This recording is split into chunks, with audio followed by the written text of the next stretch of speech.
हमारे मेराज मलिक अभी मेरे साथ हैं। 15 मिनट के लिए हाउस को adjourn किया गया है। तो घर के अंदर सरकार का दखल अंदाजी नहीं चाहिए, आपके घर में भी नहीं चाहिए, आपके घर में भी नहीं चाहिए। धर्मों का पालन जो है वो राजनीति ना करे, वो सरकार ना करे। जो चीजें सरकार को गोद लेनी थी वो गोद से उठाकर बाहर फेंक दी। बिजली को प्राइवेट किया, एजुकेशन को प्राइवेट किया। जानबूझ के कर रही है क्या ये? नहीं, आप मुझे बताओ, बिजली को प्राइवेट करना जरूरी था, धर्म को गोद लेना जरूरी है, श्राइन बोर्ड को धर्म गोद लेना। मुझे बताओ, श्राइन बोर्ड में जो पैसा आता है आपने कभी गिनती की?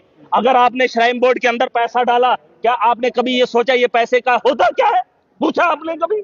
सोचा आपने? सोचा आपने? हम तो निकाल के चैन, किसी ने कान से निकाल कर किसी ने यहां से, अरे हमारी मान्यता है वहां, चाहे हिंदू धर्म में हो या मुसलमान, वहां पर जो पैसा है हमारे लोग जो होता है अपने तर्ज पे, हमारे मदारिस है, हमारी इतनी बड़ी बड़ी बिल्डिंग है, हमने उस वक़्फ़ के पैसे से लोगों को बेहतर जिंदगी दी।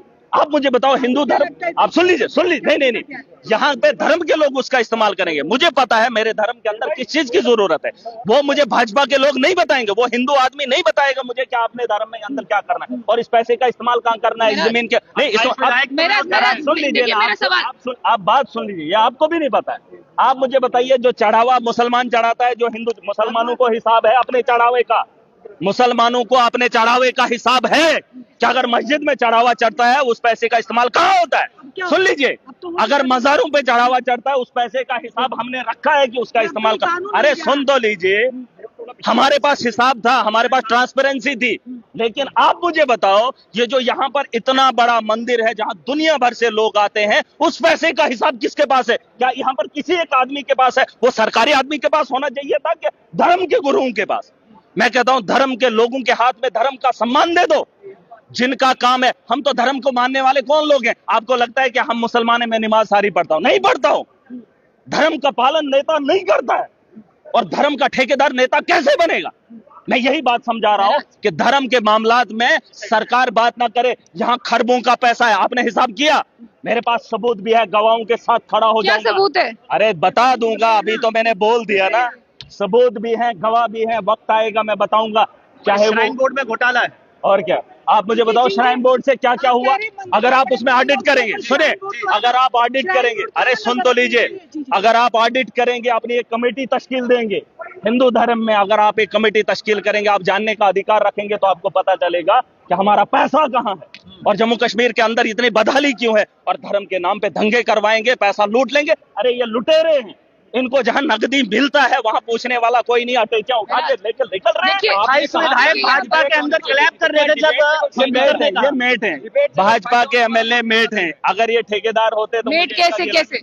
अरे मेट ऐसे हैं कि मतलब काम पे लगाते हैं, उनसे कमीशन खाते हैं, ये खून पसीने की कमाई खाते हैं। अगर ठेकेदार होते, मुझे इनका गिला नहीं है। आपको पता है यहाँ माइनिंग पे मैंने हंगामा क्यों किया? इन्होंने सड़कें बनाई, जम्मू के लोग सुन लें, जम्मू के लोगों ने कहा कि डेवलपमेंट हुई, एम्स बना, इन्होंने कहा सड़कें बनी, आईआईएम बना। लेकिन बनने से पहले मुझे बताओ, इन सड़कों पे मटेरियल कहां से आया? ये वहां से आया जब इन्होंने माइनिंग को बंद किया, और माइनिंग हुई। ये कहीं बिहार से या यूपी से नहीं आया मटेरियल, और इनने रॉयल्टी भी नहीं भरी। बिना पैसे के उन ठेकेदारों ने कहा हम रॉयल्टी नहीं भरेंगे। एलजी महादेव ने यहाँ पर माइनिंग को बंद किया। तो मुझे बताओ, ये सड़कों की तामीर कहां से हुई? ये मदद करते हमसे। वक्त पर चर्चा हो, अरे वक्त बाद में जाए, बाद में करो, फिलहाल ये तो करो। हो क्या रहा है? हो क्या? ये एक मजाक है, वक्फ एक मजाक है जो खेल खेला जा रहा है। ये जज्बात के साथ है, धर्म के साथ है, ताकि ये धर्म के नाम पे राजनीति करें और फिर प्रधानमंत्री बने। पूरे भारत में ऐसी बहुत सी प्रॉपर्टीज है वक्त की। मुसलमानों के साथ खेला जा रहा है। अरे हिंदुओं के साथ खेला जा रहा है, हिंदुओं को बेवकूफ बनाया जा रहा है, हम मुसलमानों को रगड़ रहे हैं। कोई भी इंसान का दुश्मन नहीं है, इंसान की मौत बरहक है, जितनी जिंदगी है उतनी है। लेकिन लोगों के साथ मजाक किया जा रहा है कि हम मुसलमानों को ऐसा करेंगे, फिर वैसा करेंगे, फिर ये होगा, फिर वो होगा। कुछ नहीं होगा। जाओ फलस्तीन में देखो, दुनिया का एटमी बम जितना हिरोशिमा और नागासाकी में बरसा था, उससे 5 गुना ज्यादा फलस्तीन एक गाजा है, 60 किलोमीटर की आबादी है, वहां पर बरसाया जाता है, 1 साल होने को जाता है, लेकिन वो कौम खत्म नहीं होती है। और यहाँ पर ये बिल लाते हैं, राजनीति करेंगे और बोलेंगे नहीं। आप मुझे बताओ, कौम खत्म होती है? कुत्ते की नस्ल खत्म नहीं हुई है, जिन कुत्तों को घर में पाला नहीं जाता है। बात कर रहे हैं ये चीजें, ये सिर्फ दिमाग के साथ खिलवाड़ हो रहा है, मजाक हो रहा है। इस मजाक को मैंने कहा, ये धर्म के मामला धर्म के लोगों तक रहने दो। लीडर को बोलो करप्शन खत्म करे, लीडर को बोलो रात के अंधेरे में मोदी जी ने 10 साल में मुसलमानों के लिए रात के अंधेरे में सांसद बुलाया। बोलो कि हिंदुओं के लिए सांसद कब बुलाएगा?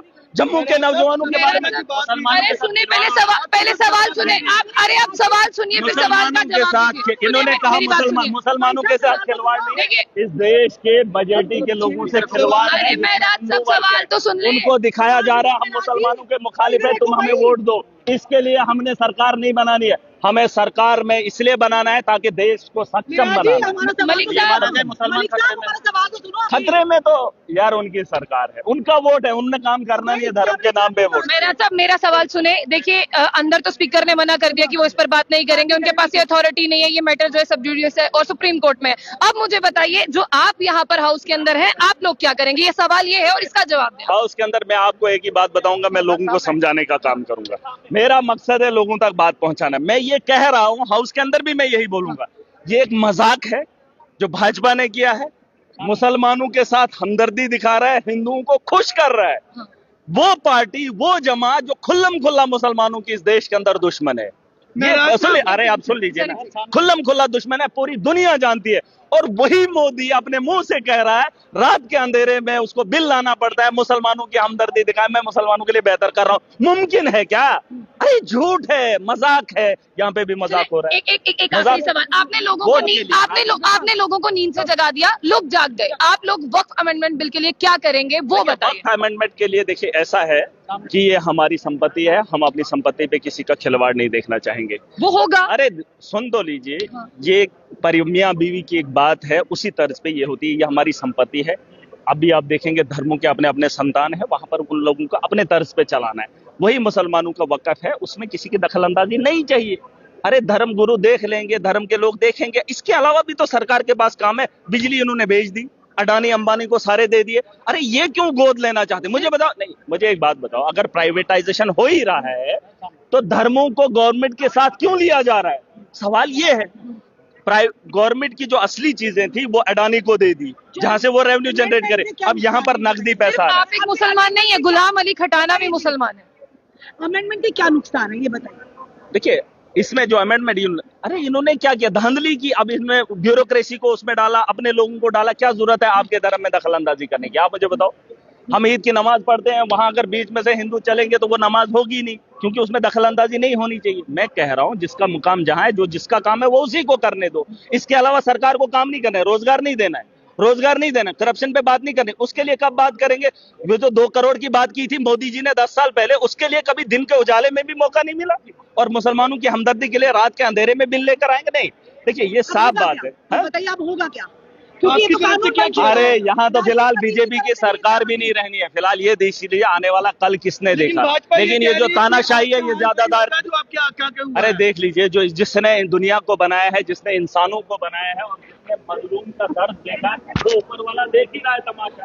जिसने दुनिया के अंदर हिटलर जैसे आदमी को। तो फिलहाल यहाँ पर महराज मलिक थे। यहाँ पर देखिए, अगर मुसलमानों की बात की जाती है तो 2 मेंबर ऑफ पार्लियामेंट जो है वो नेशनल कॉन्फ्रेंस से थे। अगर आप देखें, वहां पर member of parliament Ghulam Ali Khatana साहब भी थे और एक कमेटी भी बनी थी, लेकिन उसके बावजूद भी यहाँ पर वक्फ अमेंडमेंट बिल पास हो गया है। लेकिन देखिए, भारत में भी जो है वो बहुत से लोग मुसलमान हैं, यहाँ पर श्राइन्स हैं, यहाँ पर मस्जिदें हैं, यहाँ पर दरगाहें हैं। अब हर किसी का जिस पहला चेक जो है वो सरकार का रहने वाला है। लेकिन पहले ऐसा होता था कि वक्फ की प्रॉपर्टी वक्फ के पास होती थी, उसका पहला चेक जो है वो वक्फ करता था। लेकिन अब इसमें तरमीम लाकर जो है वो किस तरह से मुसलमानों का फायदा होगा, इसे लेकर आज यहाँ पर हाउस में हंगामा हुआ। और इस हंगामे के बाद जो है 15 मिनट के लिए हाउस को अडजर्न किया गया। और फिलहाल मैं आपको बता दूं कि 15 मिनट बीत चुके हैं और अंदर क्या होता है ये देखते हैं।